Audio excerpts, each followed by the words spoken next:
discuss a rather old paper by Bruns and Gubeladze. This is very important work. And this may be considered as an alternative point of view to de Maistre theory in the Cox ring context. So this is, in some sense, alternative approach. And our idea of today's talk is not only understand formulation, but also understand the technique, the proofs. Anton promised to do so, so let us discuss. Okay, thank you. Well, first of all, I need to say that my English is far from great, so I will speak slowly and I will make a lot of mistakes. The title of my talk is Polytopal linear groups, and it's based on work of Winfried Bruns and Joseph Gubeladze. So let P be a lattice polytope. That means that P is a convex hull of finite subset of Zn. We always suppose that P is of dimension n. We denote by Sp the semigroup in Zn+1 generated by the set of points x1, where x is an integer point inside P. The polytopal algebra associated with P is a semigroup algebra K of Sp, where K is a field. Well, today K is an arbitrary field. So some things I will explain using that K has characteristic 0 or algebraically closed. Well, there is a picture. So we have a polytope P. We put this polytope on the first level, and we generate the semigroup by the integer points inside this polytope. Well, not all integer points inside this cone have to be in the algebra K of Sp. Well, so some points may not belong to this algebra. Well, the algebra K of Sp, and more generally, the algebra K of Zn+1 is naturally graded by the group Z in such a way that degree of element xa is equal to A. Definition: the polytopal linear group gamma of P is a group of homogeneous automorphisms of the algebra K of Sp. Our main goal is to describe this group. Well, first of all, note that this group is an affine algebraic group. And what is a homogeneous automorphism? It's clear that it should respect grading, but what do you mean by respecting grading? Well, I mean that a homogeneous element with respect to this grading, the image of every homogeneous element with respect to this grading is the element of the same degree. So it preserves all homogeneous components. Yes, exactly. Yes. Okay, I see. So it's just some quotient of PGL, right? Or not? Well, it's some subgroup of PGL. Subgroup. Okay. Yes. Definition: an element V in Zn, V is not 0, is called a column vector with respect to a polytope P if there is a facet F such that X plus V belongs to P for every lattice point X from P minus F. The pair PV is called a column structure, and the corresponding facet F is called its base facet and denoted by FV. There is a picture. Well, we have a polytope P, and there is an example of column vector. Yes, it's such a vector which all integer points except points in the facet F such that X plus V belong to this polytope. And actually, we know this subject very well. It's actually a de Mazur root of normal fan of the polytope P. So column vector is actually a de Mazur root of normal of the polytope P. Well, I recall some definitions. So this is equivalent. Yes, this is equivalent, yes. Mm-hmm. I recall the definitions. Let sigma be a polyhedral cone in Rn. Let ρ1, etc., ρm is a primitive vectors on the race of dual cone to sigma.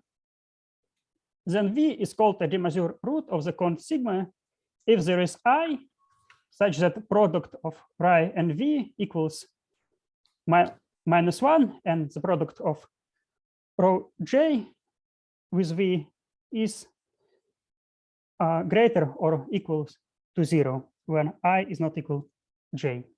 Well, here brackets means the natural pairing between the vector space Rn and Rn star. Well, and as usual, if we have a de Mazur root, we can define the set of automorphisms corresponding to this de Mazur root. And here I just recall the definition. For a polyhedral cone sigma, we denote by S sigma the semigroup, which is the semigroup of integer coins inside sigma. Let Fi be the facet of sigma, which corresponds to ρi. For an element x in Zn, we define height of x over Fi as the product of ρi and x. Then each de Mazur root V of sigma and lambda from field define an automorphism exponent V to the power lambda of the algebra K of S sigma in the following way. For x from S sigma, we define the image of x, well, equals this, what is written, 1 plus lambda V in the power of height of x by x. And we linearly extend this automorphism to obtain the automorphism of K of S sigma. Well, it's a usual definition of automorphism corresponding to de Mazur root. But at the moment, I don't understand. X is an integral point, right? Yes. And you multiply it by, what is this? This height, it may be positive, may be negative. Well, height is always positive when we take point inside our cone. Yes, we define height in such a way that is always positive when we take points from our cone. And so this bracket power height, this is some element of the semigroup algebra. Well, yes. And you just multiply it by x in some sense inside of the semigroup algebra. Yes, we can identify x with the element of semigroup algebra, and we just multiply it with.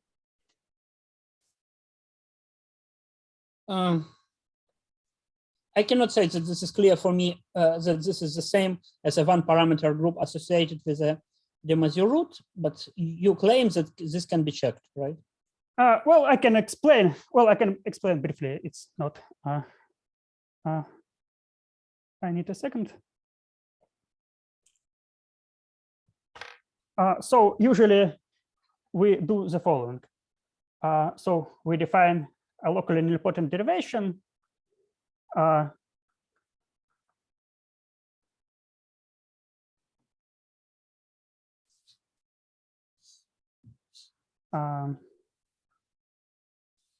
Well, in my terms, we have to write it in the following way. Yes, I use the additive notation. So it and after we take the exponent of this derivation.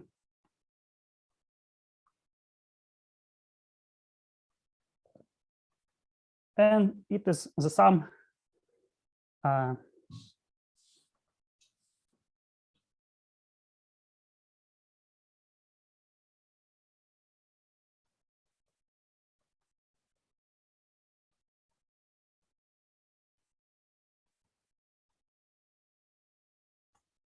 well, and now we need to understand this part is this the brackets to the power of height of x. And probably there is a lambda as well. yes, thank you. Lambda square. Well, if we take that element,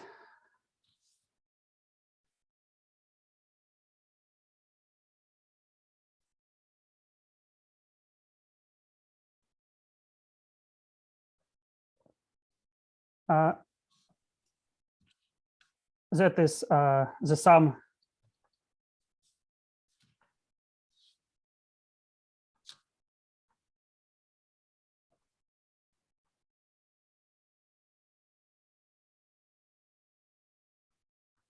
and etc.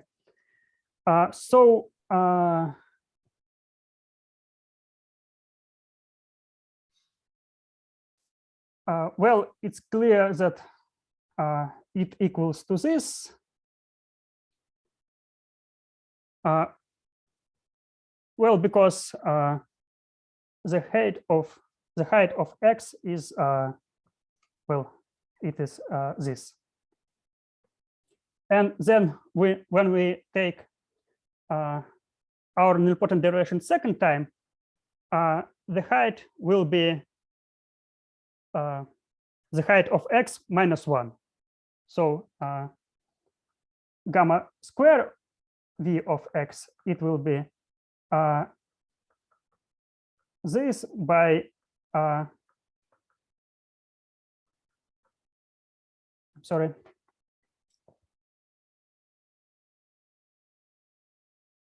Well, I write it here. By this minus 1, x plus 2v. Well, I have some problems with we square the, I mean, well, is the same as 2v. And well, then that will equal to this, because it's well, it equals to this term divided by 2 factorial, well, and so on. Well, I think the idea is clear. Well, actually, so it's just what happens in positive characteristic? I think the exponent is not defined and the other term is defined. And how is that possible? Well, actually, I don't know, but I think that kind of the definition of this automorphism when we have a positive characteristic, but maybe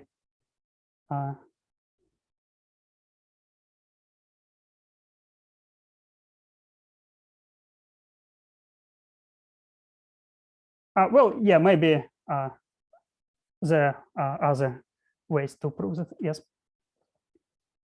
Okay, so I will continue. Oh, it's wrong.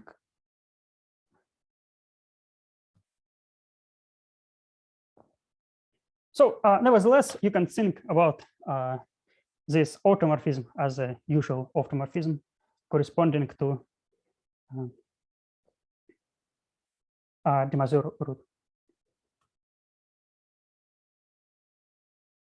Well, and there is a definition of de Mazur root of normal fan. Let P be a lattice polytope, and n of P is a normal fan of P. Suppose that rho 1, rho k, the set of primitive generators on race in n of P. Then the element V is called the Mazur root of n of p if there is I such that the product rho I and v is equal to -1, and the product rho j with v is greater on or equal to 0 when j is not equal I. Well, and again, it's a direct check that v is a column vector of p if and only if f v is a de Mazur root of the fan n of p. So now let v be a column vector of a lattice polytope p. In the following, we will identify a column vector v with the element v0 from zn plus 1. And for face f of p, we denote by cone of f the cone generated by f times 1. What it is the facet of, well, the face of the cone corresponding to p. And lemma, let v be a column vector of a lattice polytope p, then v is a de Mazur root of the dual cone of p. Well, it's just a direct check. Let rho 1, rho m be the rays of normal fan of the polytope p. Then p is given by an equation of type rho eta by x is greater or equal to bi for some b integer by bi. And then rays of the dual cone to cone of p is just vectors rho I, and the last coordinate is minus bi. And now it's easy that the vector v0 is a de Mazur root for the cone of p. So every column vector corresponds to a de Mazur root of cone of p. The second lemma, let v be a column vector of a lattice polytope p, then for any element x from Sp such that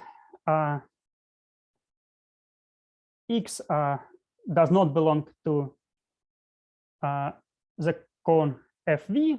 So that means that x does not belong to the facet of cone of p, which correspond to f. Then one has x plus v belong to Sp. Therefore, the algebra k of Sp is invariant with respect to automorphism exponent v to the power lambda. Well, as I said before, not all integer points inside our cone belong to the k of Sp, but nevertheless, the algebra k of Sp is invariant under all these automorphisms. So every de Mazur root v defines some automorphism of this algebra. Well, and proof is simple. If x belongs to Sp, then there is a lattice point I, which belongs to p but not f, such that x equals to I1 plus x prime, where x prime some point of Sp. And then if we consider the x plus v, then it equals y plus v1 plus x prime. And that belongs to Sp because y plus v belong to p. It follows from definition of column vector. So every column vector or de Mazur root defines some automorphism of this algebra k of Sp. So let me ask some questions. What do we have? We have a cone, right? Yes. We have, this is a cone over some polytope. We took all integers points on the level 1 and generate a semigroup by them. There may be some gaps, some empty points, which are inside of this cone, but they are not sums of integral point on the level 1, right? Yes, exactly. So this semigroup algebra, this may be not non-normal, and its normalization is the algebra or semigroup algebra corresponding to all integer point inside of this cone, right? Yes, yes. And what you explain now, you explain this this column vectors, they correspond to automorphisms even of this non-normal algebra, right? Yes, exactly. Yes, that's correct. Yes. And I have one more question. Can you return to this slide with a picture of polytope? This Yeah. slide. Yeah. So this column vector, this is associated with a horizontal facet, right? Yes, exactly. And say, let us take another facet. Can you show on the screen by mouse? I don't know. Can Yes, you? yes, it's visible. So put this symbol on some other facet. Say on the left one, on the left one. This one. So here there are no column vector associated with this. Am I right or not? Yes, you are right, because or maybe yes, you are right, because, well, if we take this point, well, it can go only here or here, but if it goes here, then this point goes, well, we can define the image of this point, and if it goes here, then this point goes nowhere. Yes. Okay, so all facets of our polytope are divided into two types. There is a column vector and there is no column vector, right? Yes, you're right. Yes. What does it mean in terms of de Mazur roots? Well, we know that not for every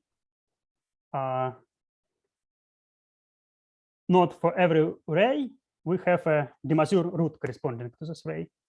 Now we have, for any ray, we have infinitely many de Mazur roots. For cone, but not for normal fan of polytope. If we can consider because this is a complete fan. This is a normal fan of a polytope. And so not with any ray, we have an associated de Mazur root. Right, right. Yes. Well, and we actually take the de Mazur root of degree 0 with respect. Well, we can take as a de Mazur roots of degree 0 of our cone of P. And that will be the de Mazur root of this cone, which corresponds to column vectors. So there is no bijection between de Mazur roots of the normal cone and this column vectors. Yes. We should take not all de Mazur roots, but what? De Mazur roots of degree 0, or I don't understand. Well, if we look at our cone, we have some de Mazur roots. They are near to these facets. And you're right, there are infinitely many of them. But we now take the we now consider the space of degree 0. Yes, it's some space here, and some de Mazur roots can belong to the space. De Mazur roots, they live in the dual space, not in the space where the cone lives. Well, actually not, because well, actually it's well, it's more correct to say that we consider a de Mazur root corresponding to the dual cone. Yes. Okay. And well, then exactly when we have the de Mazur roots are placed near the faces. Yes. And now we can consider the de Mazur roots that has a degree 0, and this de Mazur roots corresponds to column vectors. But if we forget about cone, and if we consider only polytope, and they take a normal fan of this polytope, then de Mazur roots of this normal fan are precisely column vectors. Am I right? Yes, you are right. Yes. Okay, clear. So the next lemma, let V1, Vr be the set of column vectors for P, well, with a base facet F. So they all correspond to the same facet. Then we can consider the mapping phi, which sends the group A to the power R, well, which is a basic affine vector group of affine space AR, to the group gamma K of P, the group of homogeneous automorphisms of algebra K of SP, which set a tuple lambda 1 lambda R, well, to this product of exponents. This map is an embedding of algebraic groups. Well, I will not prove this lemma, but it's actually we prove this lemma sometime before. Well, we know that if we have a de Mazur root corresponding to some to one ray of normal fan, then these automorphisms will commute with each other, and therefore we obtain this embedding. Here, AR you consider as a commutative unipotent group, right? So just with a yes. Mm-hmm. Well, and we denote the image of this group by A of F. So A of F as the group consisting of, well, of all automorphisms of such type, such form.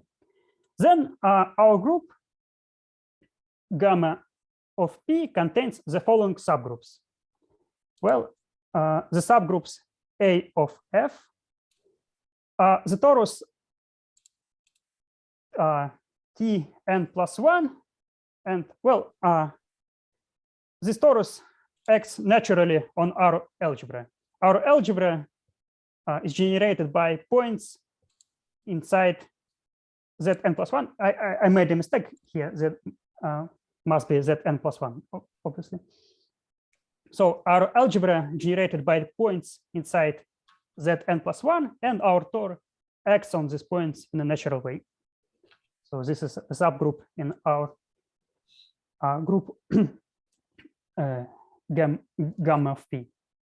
And the group sigma of P, it is a group of integral linear transformation of Zn+1, which preserve the semigroup SP. And it is the same as the group of integral affine transformations of Zn, which preserve P. So we have three types of subgroups of our group gamma of P. And in the subgroup sigma of P, we have a subgroup for each vector V. Well, we can consider such column vectors such that V and minus V are column vectors for P.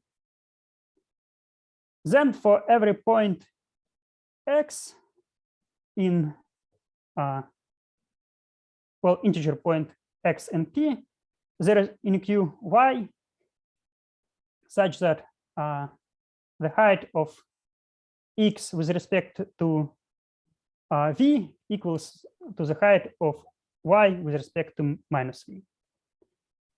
And X minus Y is parallel to V. So we have the mapping X to Y, and it defines the automorphism of semigroup SP. Well, it's basically well, if we have some column vector such that minus V is also column vector, then we have two parallel facets of our polytope. And we have a reflection that preserves our polytope. And this subgroup sigma of P, inf, this is subgroup generated by these reflections of our polytope. Well, and now we can formulate our theorem.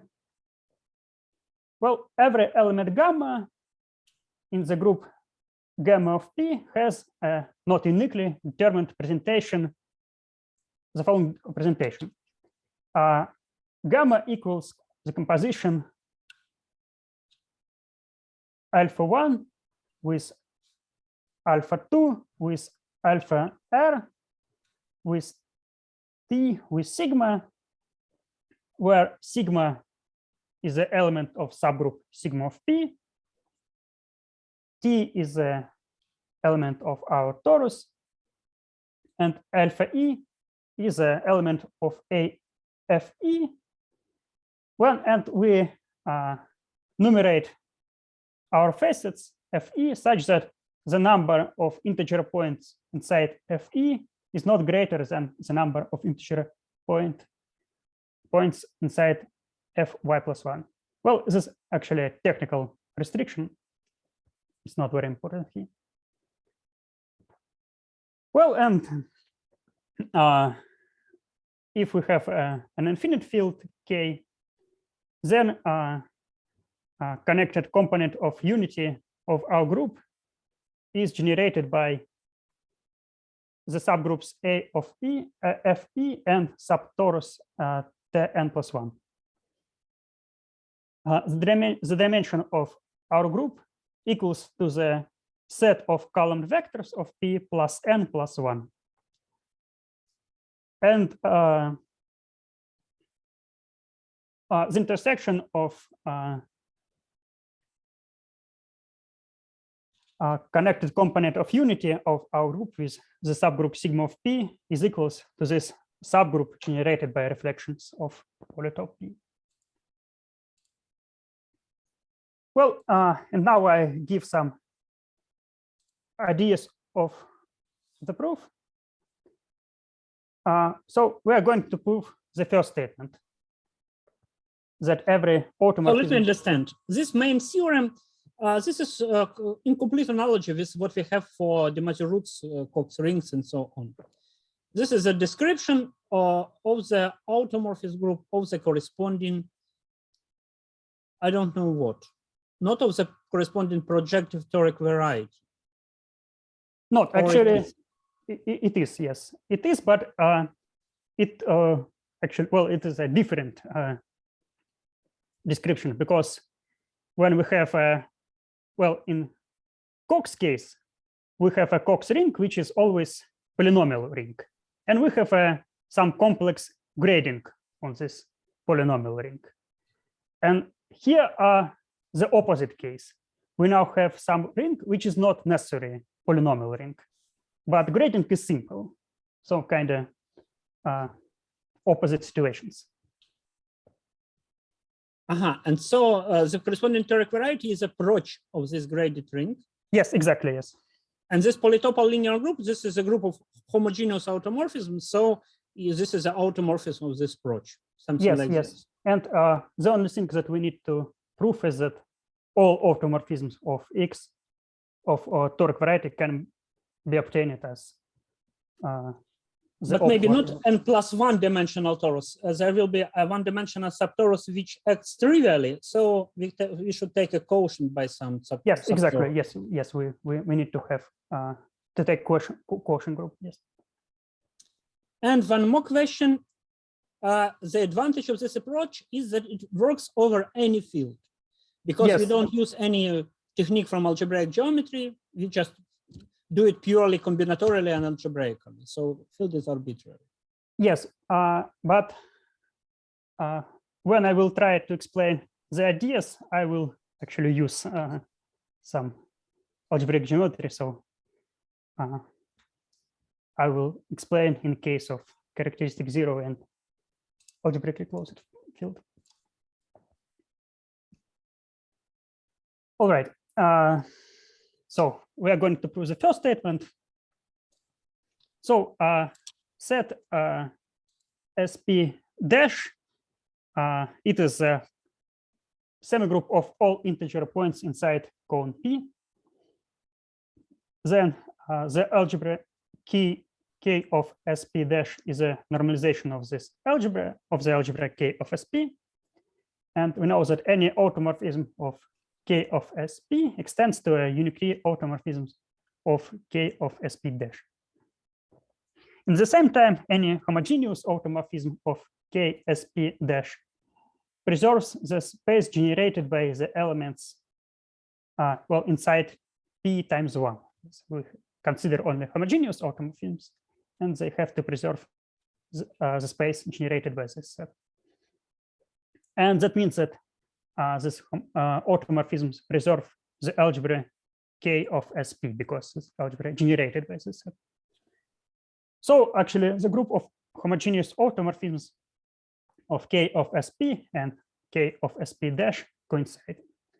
And further, we will assume that this algebra coincides. Well, in the following, it's sometimes necessary to distinguish element X from the semigroup SP from products of the type lambda Z, where lambda is a scalar and Z is the element of SP. We will call X a monomial and lambda Z a term. So monomial is just the element of SP, and term is element of SP multiplied by some scalar element. Case 1. Suppose that our automorphism gamma maps every monomial X to a term, well, of the type lambda X YX. So first case, when every monomial goes to some term. Well, then the assignment X to YX is also semigroup automorphism of SP. So it corresponds to some element of sigma of P. Yes, we have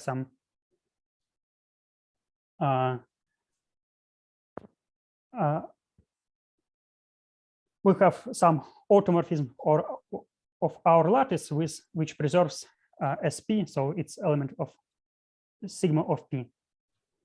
Then the mapping sigma inverse gamma is of the type X goes to X by some element of the field K.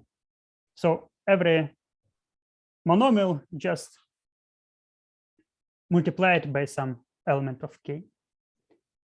Well, and so it means that this automorphism sigma inverse composition with gamma is just some element of our torus 10. And therefore, gamma equals composition of sigma and tau. And we can change the order because sigma tau sigma inverse is the element again of torus. So we obtain that gamma is tau prime composition with sigma, where time prime is some element of t n plus 1. So we obtain it in case 1. We proved that our gamma has the needed form. Now, denote by IW the ideal in K of SP generated by interior points of cone P. So consider the ideal K of SP generated by all integer points. And case 2, we suppose that gamma preserves this ideal, the ideal IW. Then, well, it's a little bit complicated. We consider a monomial X, which belong to intersection of SP and IW. Then gamma of X also belong to IW. And it is, well, it's not hard to prove that the algebra K of SP by X, it is a localization of the algebra K of SP by the element X, is just the algebra K of Zn plus 1. Now we look on the algebra K of SP by localization of the algebra K of SP by element gamma X. And again, it is not hard to prove that this algebra contains k of Zn plus 1. Now we consider the group of units of this algebras. They have to be isomorphic because we know that gamma is isomorphism. The group of units of k of SPX is equals to direct sum of k star and Zn plus 1. So we have that Zn plus 1 is isomorphic to quotient group, the group of units of k of SPX by k star. Well, and it have to be isomorphic to quotient group of the group of units of k of SP gamma by k star. Well, and if k, well, the idea is that if gamma of x is not a monomial, then rank of the group of units, well, rank of the last group is more than n plus 1. The group of units of the algebra k of SP by gamma at x contains the group Zn plus 1. And if gamma at x is not a term, that any power of gamma at x is not a term, so we have some linear independent element with the elements from Zn plus 1, and the rank of group of units quoted by k star is more than n plus 1, and it's contradiction. So in this case, we obtained that image of every monomial is a term, and we apply the case 1. So in the third case, now consider an arbitrary gamma. So again, we want to obtain the previous situation. Well, for a facet f of p, we denote by if.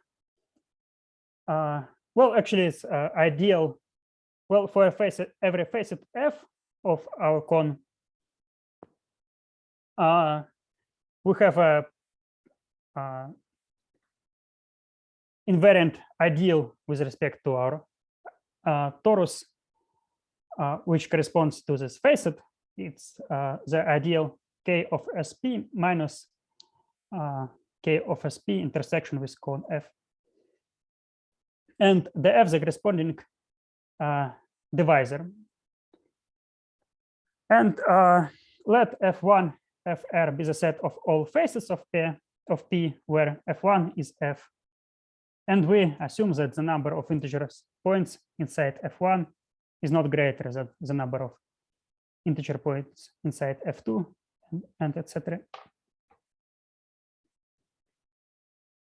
So divisor the f is effective, so a divisor gamma of the f1 is also effective. f1 is equal to f.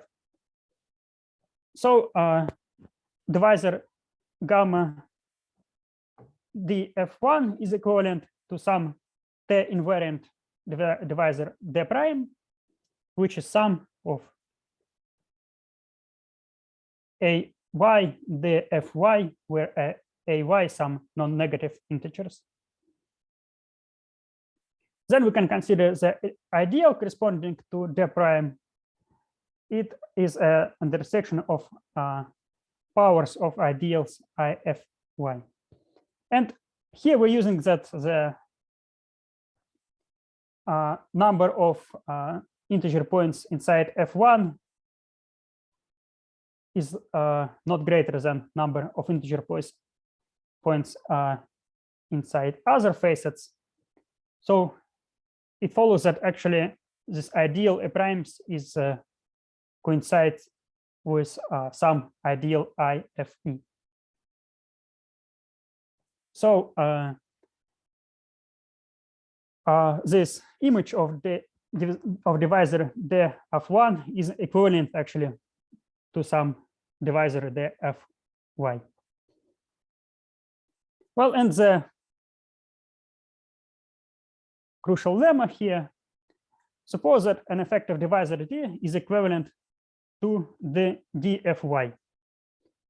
Then there is an automorphism alpha in A of fy such that D is image of D of fy with respect to this automorphism.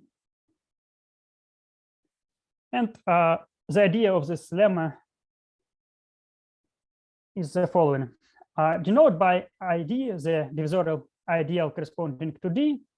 We have gamma of ID equals h by I for some rational function h. One can show that the function h can be chosen such that h equals 1 plus lambda 1 m1 plus etc.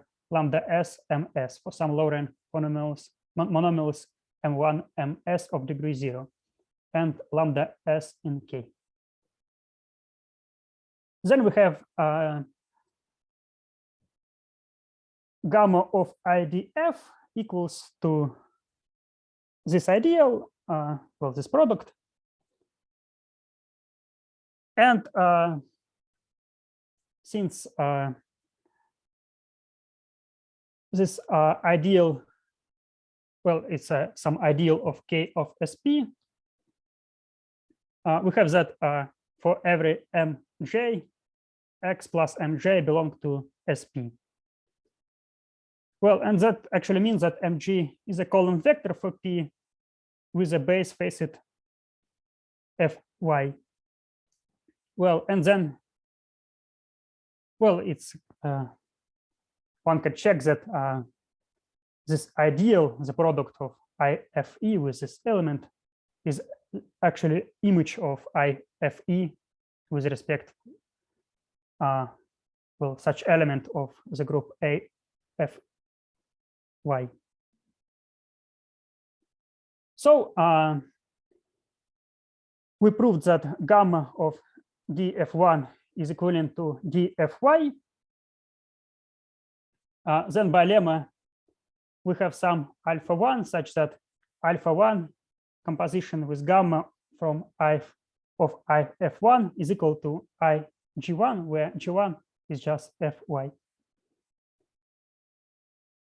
Well, and then we proceed inductively, and well, in the end, actually, we obtain that we have that such set of alpha y such that composition of alpha r, etc., alpha 1 gamma, each prime ideal ife sends to some other prime ideal ifg, and that means that it preserves the intersection of these ideals. So we have a case 2, and by case 2, this composition equals sigma and tau for some sigma and tau. And so we have form what we needed to have. Well, actually, well, this is the idea of proof. I can repeat it briefly. So again, the idea is the following. So first of all, we consider such gamma that preserves, well, this ideal IW, which is ideal generated by interior points of our code. So we have that ideal, which generated by interior points. And first of all, we prove that if automorphism preserves this ideal, then our automorphism just product of sigma and tau. Yes, for automorphism which preserve ideal IW, we have just gamma equals to tau composition sigma. And then we prove that for an arbitrary automorphism, we can multiply this automorphism for such alpha y, such that this automorphism will permute these ideals if, and then this automorphism will preserve again IW, and then it will have this form. Well, so the was the first point. Well, I'm not going to prove the other one, the second, the third, and the fourth. Well, actually, the ideas of them, it's similar with the similar theorem by Cox. Well, and actually, it's not very interesting here.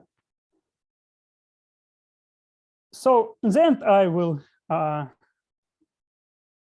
talk about the automorphism group of projective toric variety. So we describe it as this group of homogeneous automorphisms of the algebra K of SP. Now we discuss the connection with the automorphism group of projective toric varieties. And here we assume that the field K is algebraically closed. Well, I recall that a lattice polytope P is called very ample if for every vertex Z in P, the semigroup con Z, the semigroup generated by integer con in integer points inside con Z is generated by the element x minus Z. Let P be a very ample polytope and XP be a projective toric variety corresponding to P. Well, then XP it's a proj variety of the algebra K of SP, and any graded automorphism of K of SP defines the automorphism of XP. So we have embedding of the group gamma of P quoted by K star into the group of automorphisms of XP. And theorem, let X be a projective toric variety, then there is a very ample lattice polytope P such that X is isomorphic XP, and the group of automorphisms of XP is isomorphic to the quotient group gamma of P by the group K star.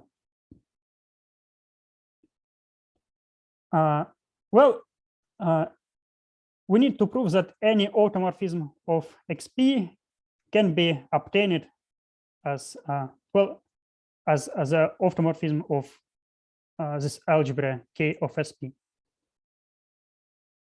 Well, and the idea is the following. Well, I will explain the end of the proof, and then I will return to the star. Well, the idea is the following. Well, suppose that we have some very ample divisor P such that corresponding linear bundle is preserved with any automorphism of our variety. Well, it is the same that we have some very ample divisor P such that the class of this divisor is preserved with the action of the group of automorphism. Then we have this direct sum of the sheaves of global section on X. Well, it's actually just space. Direct sum of spaces of global section of degrees of this line bundles. And actually, this algebra is isomorphic to our algebra K of SP. And if P is, if the class of P is invariant, then each automorphism define automorphism of this algebra. So we basically need to prove just that there is such divisor P such that the class of this divisor is invariant with respect to the action of the group of automorphisms. Well, since X is a projective toric variety, there is some very ample lattice polytope Q such that X is isomorphic to XQ. Then Q defines a linear bundle LQ over X. It's well known that the group of linear bundles over X is naturally isomorphic to the group to the Picard group of X. The dimension of the vector space of global sections of LQ is equal to the set of integer points inside Q. For an automorphism phi of X, the image of LQ is a line bundle which corresponds to some very ample polytope Q prime. Polytopes Q and Q prime have the same normal fence, and the set of integer points coincide. Well, is the same because Q prime is the image of Q by automorphism. One can prove that up to translation, there are only a finite number of lattice polytopes Q primes satisfying these conditions. So the set LQ1, etc., LQT of isomorphism classes of very ample equivalent line bundles to which LQ is mapped by elements in odd X is finite. Then the tensor product of line bundles LQ1 by LQ2, etc., LQT, it is a line bundle which corresponds to the sum Q1 plus Q2 plus etc. QT is invariant with respect to the group out of X. Well, and as I said, then it means that this algebra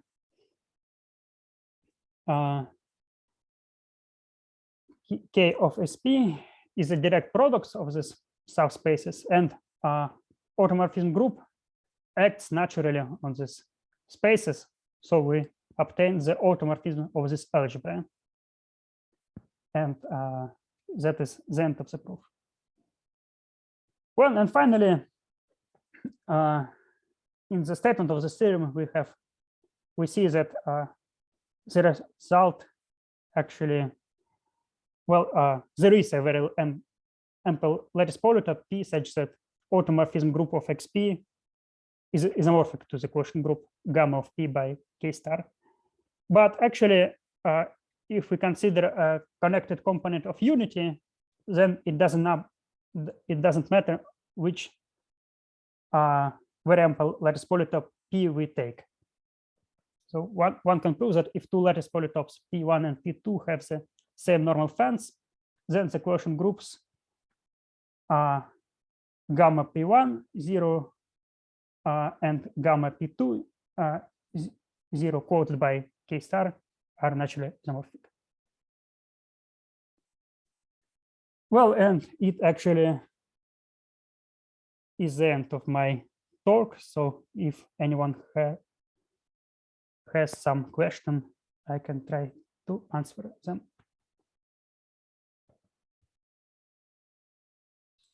So dear colleagues, any questions, comments?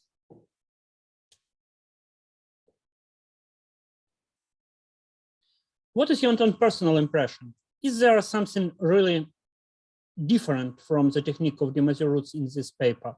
Or this is just two parallel stories with the same end? Well, I think it is actually, well, I think that is have a lot of common with the theorem of Cox. So kind of we obtain the representation of the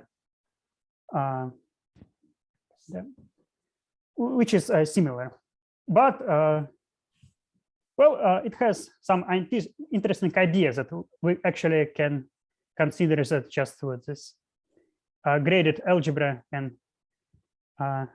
it's kind of alternative version of Cox ring. I think this algebra K of SP can be considered as something,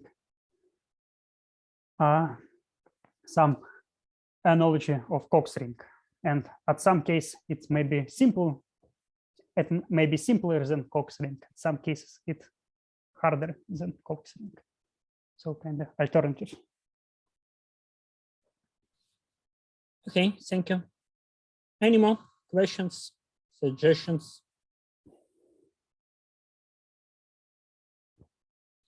If not, then let me thank Anton very much for his talk, for preparation.